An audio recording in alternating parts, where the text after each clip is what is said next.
ఇక తాడేపల్లిలోని వైసీపీ అధ్యక్షుడు జగన్ నివాసం వద్ద పోలీసులు బందోబస్తు ఏర్పాటు చేశారు. జగన్ నివాసం పక్కనున్న వైసీపీ కార్యాలయం ఎదురుగా ఉన్న గార్డెన్లో మంటలు చెలరేగాయి. దీంతో పోలీసులకు ఫిర్యాదు చేశారు వైసీపీ నేతలు. కేసు నమోదు చేసుకున్న పోలీసులు విచారణను వేగవంతం చేశారు.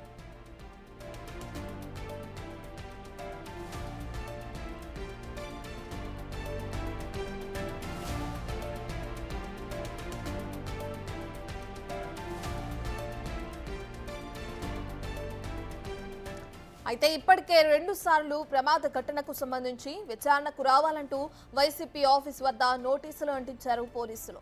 మంటలు చెలరేగిన ప్రాంతంలోని అన్ని ఆధారాలను సేకరిస్తున్నారు.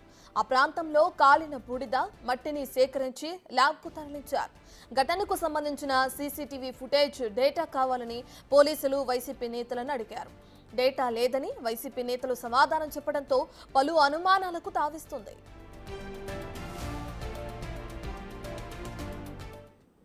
ఇదే విషయానికి సంబంధించిన పూర్తి డీటెయిల్స్ అందించడానికి మా ప్రతినిధి సాయి లైవ్ లో జాయిన్ అవుతున్నారు. రైట్ సాయి, వైసీపీ అధ్యక్షుడు జగన్, మాజీ సీఎం జగన్ ఇంటి దగ్గర మంటలు చెలరేగడానికి కారణాలు ఏంటి? పోలీసుల విచారణ ఎక్కడి వరకు వచ్చింది? వైసీపీ నేతలు దీనికి సంబంధించి సహకరిస్తున్నారా లేదా?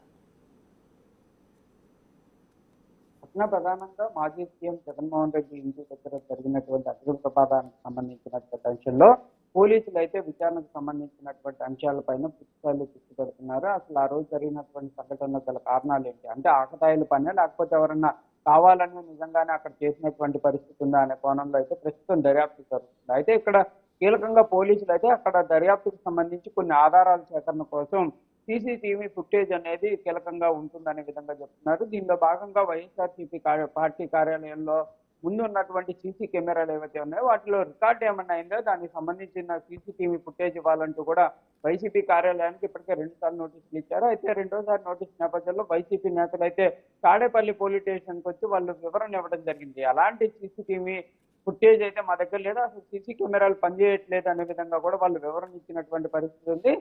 ప్రధానంగా మాజీ సీఎం జగన్మోహన్ రెడ్డికి సెక్యూరిటీ పెంచాలంటూ కూడా వాళ్ళు అయితే ఫిర్యాదు చేశారు. వాళ్ళ ఫిర్యాదు ఆధారంగా కూడా పోలీసులు అయితే కేసును నమోదు చేయడం జరిగింది. అయితే నిన్న ఎస్పీ సతీష్ కుమార్ కూడా క్లియర్ గా చెప్పడం జరుగుతుంది. సీసీటీవీ ఫుటేజ్ కనుక వాళ్ళు ఇస్తే కంపల్సరీగా ఈ కేసు అనేది దర్యాప్తు వేగవంతంగా జరిగి వెంటనే నిందితులు పట్టుకునేటటువంటి అవకాశాలు ఉంటాయి. ఆ రోజు అక్కడికి వచ్చినటువంటి వ్యక్తులు ఎవరన్నా అనుమానంగా ఉన్నారా ఏంటి అనే కోణంలో దర్యాప్తు చేయాలంటే అక్కడ ఉన్నటువంటి సీసీ కెమెరాల యొక్క ఫుటేజ్ చాలా కీలకంగా ఉంటుందనే విధంగా ఆయన చెప్తున్నటువంటి పరిస్థితి ఉంది. దానిని వైసీపీ నేతలు ఇస్తే బాగుంటుందనే విధంగా చెప్తున్నారు. ఏదైనప్పటికీ ఇటు పోలీసులు అడుగుతున్న దానికి వాళ్ళు సీసీ కెమెరాలే పనిచేయట్లేదు అంటున్నారు. కాబట్టి మరి ఇదంతా కూడా కొంత ఏ విధంగా ముందుకు వెళ్తుందని చెప్పాలి అనే విధంగా చూడొచ్చు. కాకపోతే పోలీసులు అయితే క్లియర్ గా చెప్తున్నారు, కంపల్సరీగా తాము టెక్నాలజీని యూజ్ చేసి నిందితులను అయితే పట్టుకుంటామనే విధంగా కూడా క్లియర్ గా చెప్తున్నటువంటి పరిస్థితి ఉంది. రత్న.